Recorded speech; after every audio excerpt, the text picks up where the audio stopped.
Yeah, the Buffalo Springfield had that right 50 years ago, and they still have it right. Something is happening here, and what it is ain't exactly clear.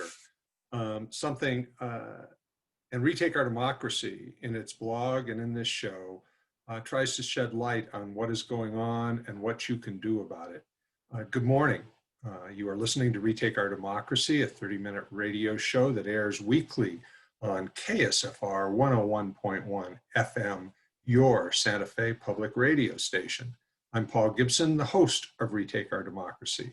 And today I'll be interviewing Joe Maestas. He's the former city councilor for the city of Santa Fe and Espanola mayor, and now a candidate for the PRC Commissioner for District 3, essentially most all of northern New Mexico.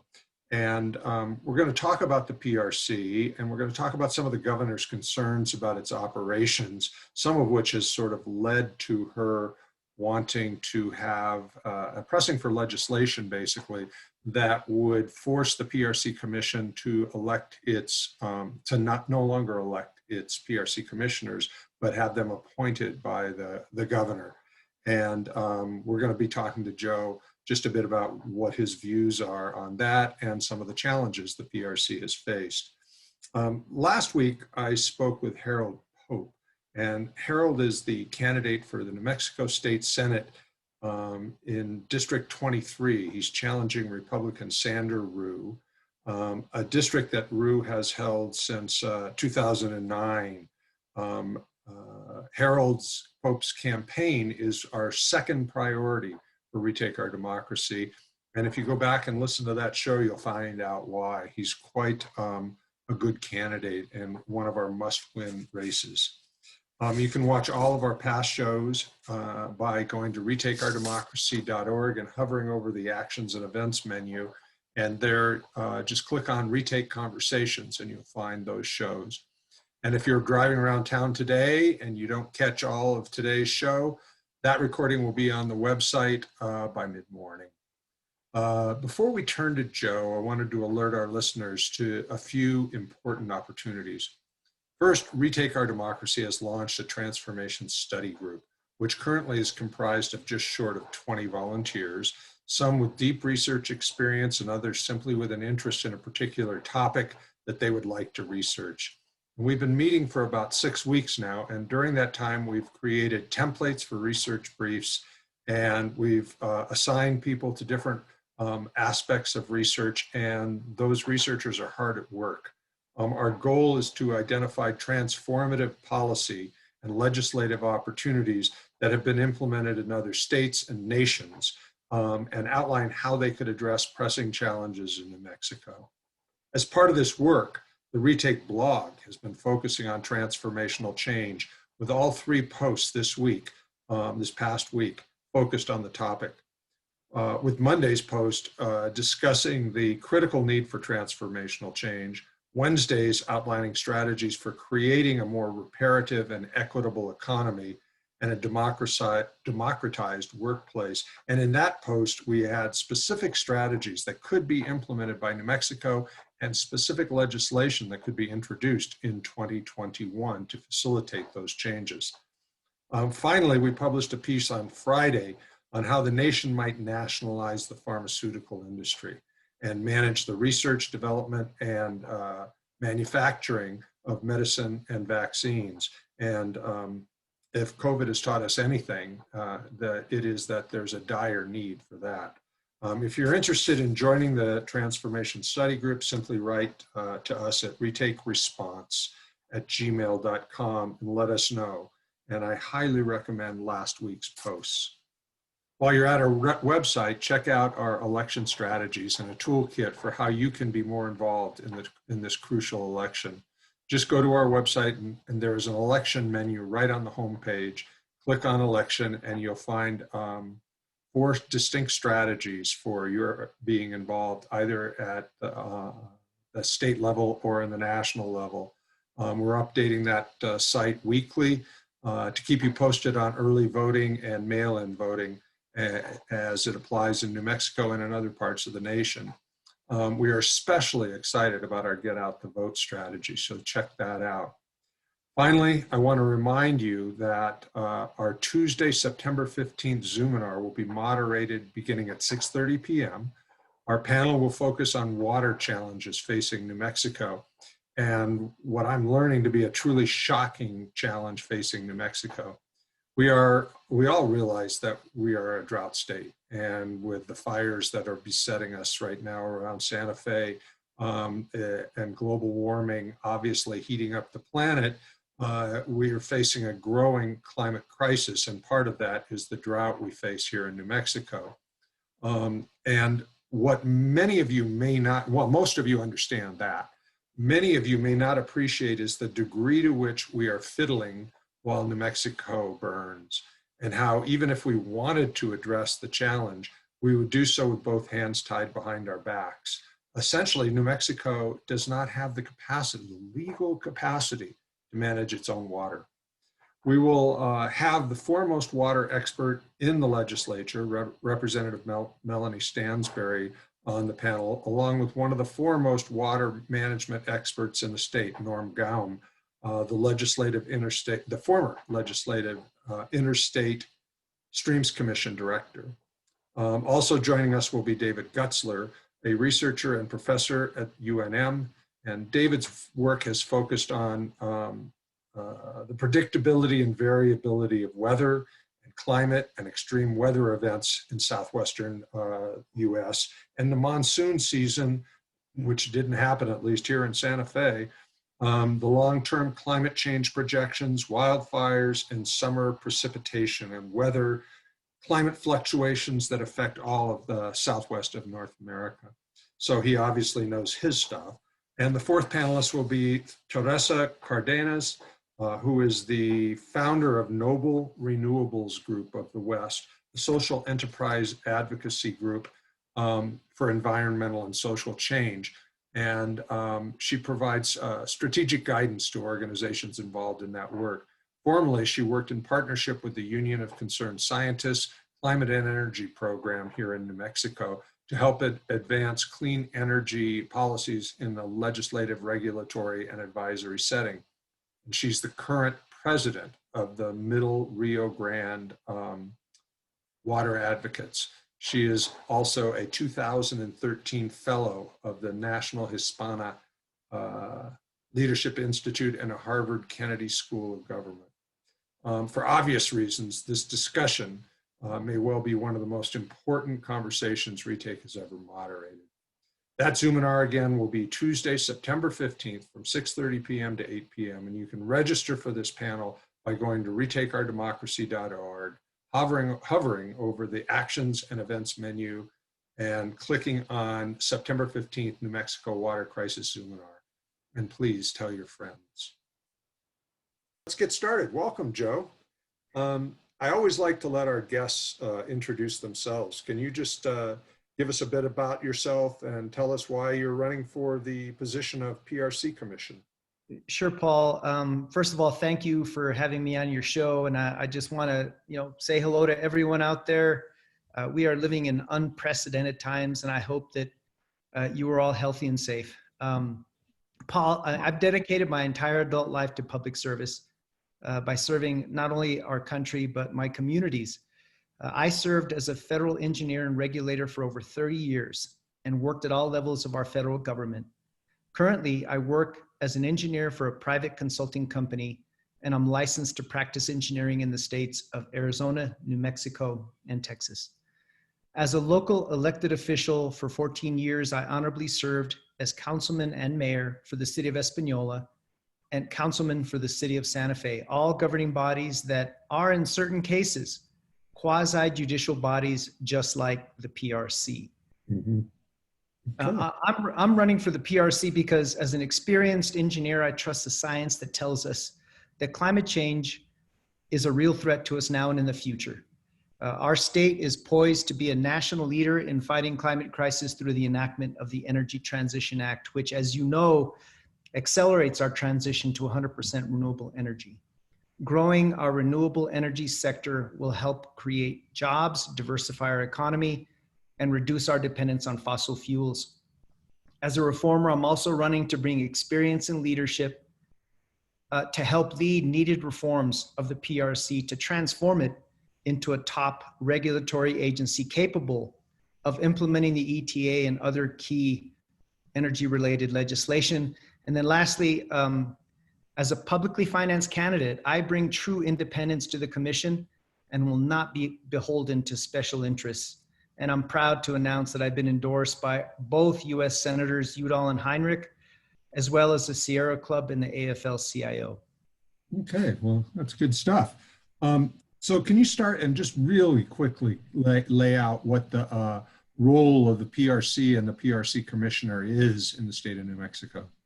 Sure. You know, a lot of people really don't know what the Public Regulation Commission does, but what it does, it regulates utilities, telecommunications, and motor carrier industries to ensure fair and reasonable rates and to assure reasonable and adequate services to the public as provided by law. And that's all within the state of New Mexico. The PRC also promotes public safety through the offices of the State Fire Marshal, Pipeline Safety, and the Transportation Division. However, you may know, Paul, the legislation was passed that will move the State Fire Marshal's office out of the PRC and into the Homeland Security and Emergency Management Department. But the bottom line is decisions by the PRC affect every New Mexican. For example, the commission issued an order recently at the outset of the pandemic, ordering utility companies not to disconnect utility services which are considered essential while these emergency orders are in effect. So that's how significant the PRC can be. Okay. Oh, that sounds like, I'm glad they did that. I hadn't realized that. There's been much written about the problems with the PRC, with the governor particularly being concerned, so concerned that she's, pushed really hard to get a bill passed that's going to put the PRC commissioners, make it the voters' choice whether she can appoint them and governors going forward can appoint them. So can you start by just kind of laying out what were some of the problems that she was concerned about? Sure, Paul. And I think, many people across the state have their concerns about the Public Regulation Commission, and there's a whole wide range of issues. But the bottom line is the Public Regulation Commission really is supposed to be a quasi-independent regulatory organization under the separation of powers in our Constitution. But yet we see the PRC really functioning and operating at the mercy of the state legislature because they have to approach the legislature for funding. And so I think, and that has led to chronic underfunding of the legislature. And I want to couch these issues as challenges and not problems. And my perspective as an engineer and problem solver is we don't always have to solve problems with legislation.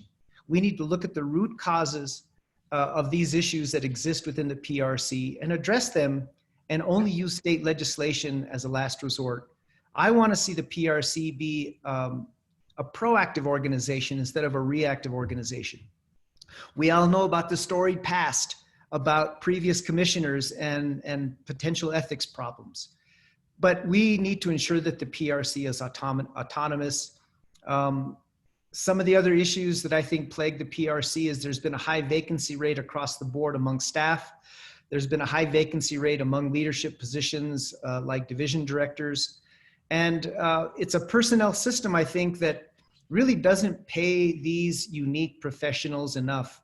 I'd like to see it come out of the state personnel office umbrella and be in more of an independent agency so they can pay their staff that's competitive with their cohorts, even in the private sector. Okay. And lastly, I think one of the other things is there needs to be a stronger protocol to insulate staff from politics on the commission. Okay. Well, I couldn't agree more with you on all of those things. So, and I think you've covered what the governor's concerns were, but, and so she's asking for commissioners to be appointed rather than elected. And, seldom are issues all black and white. So can you kind of lay out what are some of the pros and cons of going in that direction or retaining it being commissioners being elected? Yeah, I mean, sure. Look, you know, the governor, that's the highest elected official in the state. And I think any high-level executive is going to not just assess their tools to respond to the needs of their constituencies, they're going to try and expand that toolbox, right? Mm. And so perhaps having a commission that will be appointed might, you know, provide the governor with maybe more latitude, more authority. However, I think none of us are really privy to the discussions of this administration and what the long-term calculus is in her wanting to make the PRC appointed. But I think a lot of New Mexicans are wondering, you know, about maybe some of the other decisions that the governor has made. For example, she has ordered the eviction of the Public Regulation Commission offices from the Para building. She has vetoed budget authority for needed positions that were called for to implement key pieces of legislation like the Energy Transition Act and the Grid Modernization Act. So, I mean, we all need to come together, right, and make this organization the best in the country. And the Energy Transition Act has set the marker, but if we keep undermining and setting up the PRC to fail, we're not going to be able to implement Energy Transition Act, transportation vehicle electrification, grid modernization, and things like that. Regarding the ballot question, Paul, I support the opportunity for a public vote on any effort that significantly affects the daily lives of New Mexicans. However, New Mexicans should be fully aware of the consequences of removing their own direct voice and choice in electing PRC commissioners. And my opinion, I see this ballot question as a democratic means to an undemocratic end. Yeah, well, one of the things that concerns me is, and you kind of alluded to it right there, there's no guarantee we're going to have a completely blue state forever.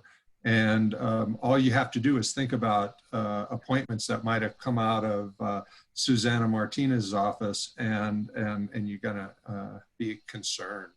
So in any case, I need to remind our listeners that it is times like this that KSFR is so important. And so they offer timely news, local news, alerts, a wide range of programming like Retake Our Democracy, like Democracy Now!, a lot of great music. And I think it's important that we all support them. While many of the people like myself are volunteers, we're not paid. They have paid staff, they have paid engineers, they have a facility that costs money and equipment that costs money. So if you can possibly afford it, I'd encourage you to go to ksfr.org, click on the donate button, and view your $10, $20 contribution as sort of like a ticket for admission to KSFR. I think you'd be happy to do that. So I'd encourage you to do so. So we're talking with Joe Maestas. He is the candidate for PRC Commission. I don't think he's in a neck and neck race. I don't think his opposition has much of a shot at him, but let's just return to our question about the election or appointment of PRC commissions. Are there ways that the governor and her allies' concerns can be addressed while maintaining an elected PRC commission? Well, as I alluded to before, is, you know, not every problem needs to be solved with state legislation. We need to get at the root causes and address them, you know, within the current statutory framework. But regarding the ballot question, I'm the great grandson of a constitutional delegate, and I'm a bit dismayed that our state is stuck on this merry-go-round of pursuing these piecemeal constitutional amendments regarding the PRC. It's been appointed in the past. And so we've been there and we've done that. And I think that there's going to be a sense of fatigue setting in on the part of voters saying, man, you want us to kind of change the PRC again? It hasn't been that long since it was appointed. But the facts are that, look, New Mexico is only one of 12 or 13 states that has an elected commission, but yet we're living in some very, very challenging times where we see our democratic institutions under threat nationally.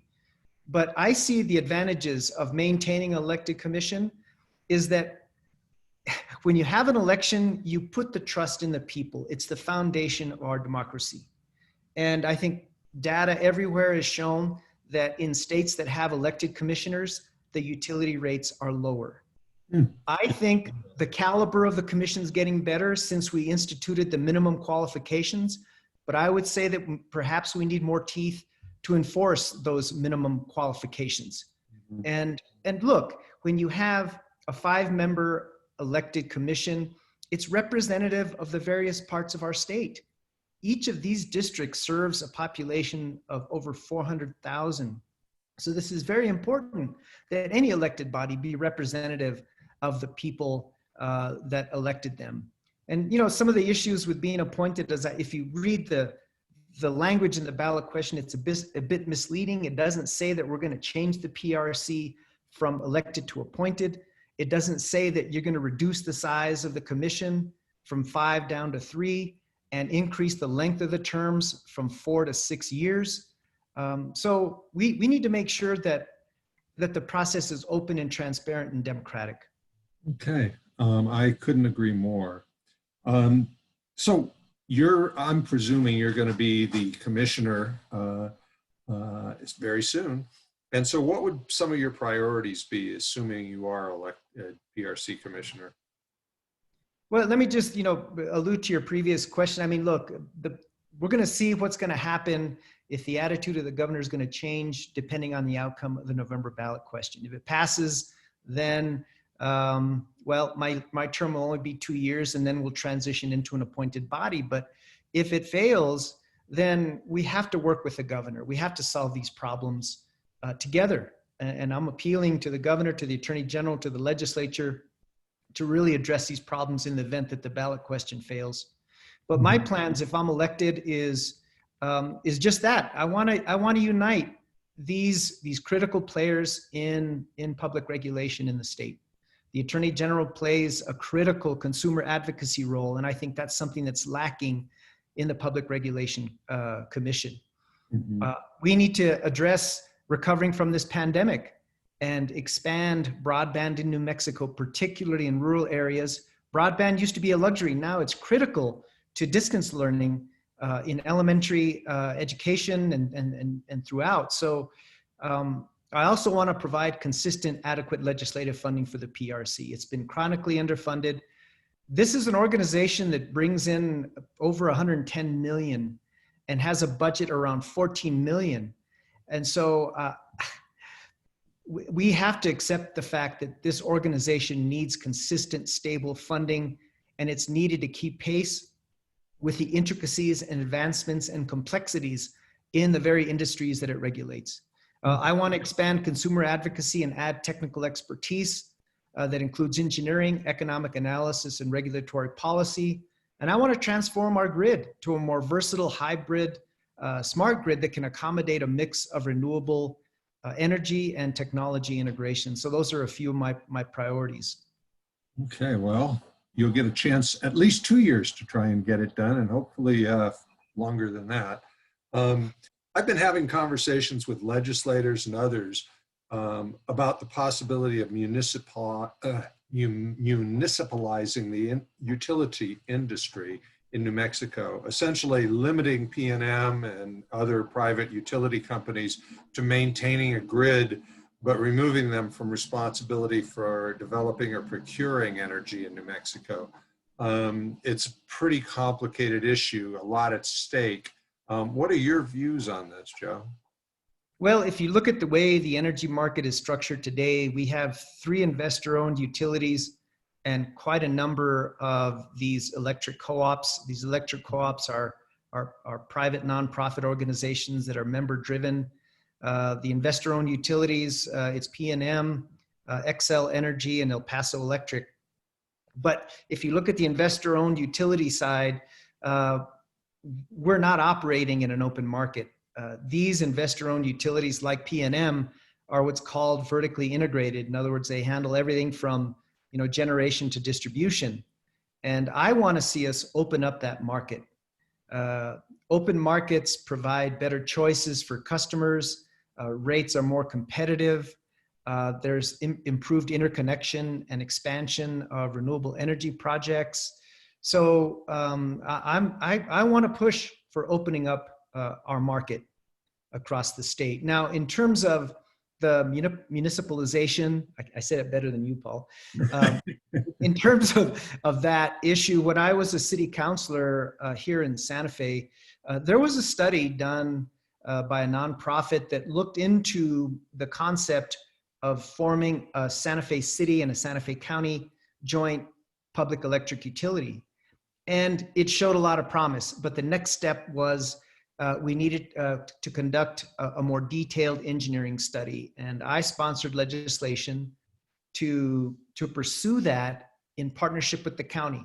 Now, in the end, the county, didn't kind of follow through on that. So we as a city looked to evaluate what we can do.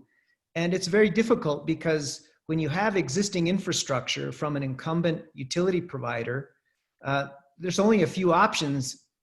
You can acquire it, right, if the price is right, or you can exercise your power of eminent domain, but you have to prove that that existing provider is not providing services in the best public interest.